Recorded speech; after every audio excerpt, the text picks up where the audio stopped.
আচমকা সুভাষ সরোবর পরিদর্শনে যান পুর এবং নগরোন্নয়ন মন্ত্রী অগ্নিমিত্রা পাল। সেখানকার অব্যবস্থা দেখে তিনি ক্ষোভ প্রকাশ করেন, কথা বলেন প্রাতঃভ্রমণকারীদের সঙ্গে এবং তাদের কাছ থেকে শোনেন অভাব অভিযোগের কথা।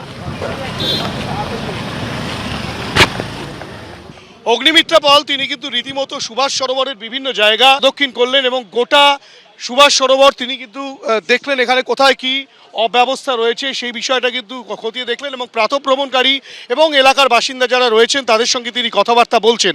এবং অগ্নিমিত্রা পালের যেটা স্পষ্ট বক্তব্য যে এই সুভাষ সরোবরে দীর্ঘদিন ধরেই গোটা এই সরোবর জুড়ে কিন্তু অব্যবস্থায় পরিপূর্ণ রয়েছে, কোথাও নোংরা জমে রয়েছে, কোথাও যে শৌচাগার রয়েছে সেই শৌচাগার একেবারে ব্যবহারের অযোগ্য অবস্থায় রয়েছে, কোথাও বেআইনি নির্মাণ হয়েছে তেমনও কিন্তু অভিযোগ অগ্নিমিত্রা পালের। কেননা সেই অভিযোগ তিনি স্থানীয়দের থেকে পেয়েছেন, প্রাতঃভ্রমণকারীদের থেকে পেয়েছেন, বিভিন্ন রকম অভিযোগ তিনি শুনছেন।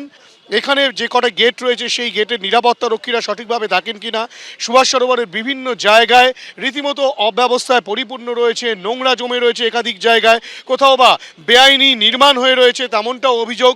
পরিস্থিতিতে যারা টেন্ডার পেয়ে দীর্ঘদিন ধরে এই কাজ চালাচ্ছিল তাদের ভূমিকাও কিন্তু খতিয়ে দেখা হবে, প্রয়োজনে টেন্ডার বদল করা হবে তেমনটাও কিন্তু অগ্নিমিত্রা পাল স্পষ্টভাবে জানালেন। বাকি লেকগুলোতে তিনি যেরকমভাবে যাচ্ছেন সেইভাবেই কিন্তু ফুলবাগান থানার অন্তর্গত সুভাষ সরোবর আজ সকালবেলা তিনি প্রদক্ষিণ করলেন এবং সরজমিনে খতিয়ে দেখলেন। যে এজেন্সিকে দেওয়া হয়েছে সেই এজেন্সি মাঝে মাঝে মানে প্রত্যেক মাসে লক্ষ লক্ষ টাকা নিচ্ছে, কিন্তু কি কাজ করছে সেটা আপনারা দেখতেই পাচ্ছেন। আমি এর আগে লেকেও গেছিলাম, সাদার্ন এভিনিউ লেক, সেখানেও সে একই অবস্থা। কারি কারি টাকা নিচ্ছে প্রত্যেক মাসে, কিন্তু তার কোনো সার্ভিস নেই। তো ইদার সার্ভিস দিন আর নয়তো টেন্ডার ক্যান্সেল করে দিচ্ছি, অন্য টেন্ডার হয়ে অন্য লোক কেউ আসবে যে মেনটেন করবে। কোনো বাথরুমে জল নেই, কোনো বাথরুমে ইলেকট্রিসিটি নেই,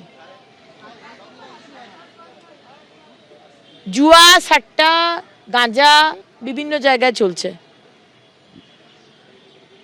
এমনি কোনোদিন পরিষ্কার হয় না। আজ আমি আসছি কদিন ধরে বলছি সুভাষ সরোবর বারবার একটু ডিস্টার্বড হয়েছে, ওখানে পাশ দিয়ে মেট্রোর কাজ চলেছে ইত্যাদি ইত্যাদি।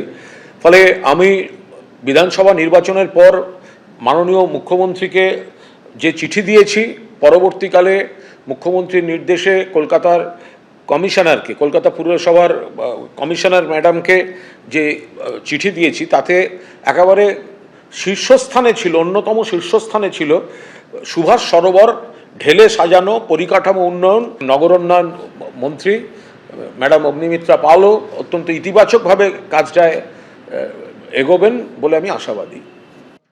এবিপি আনন্দ এগিয়ে থাকে, এগিয়ে রাখে।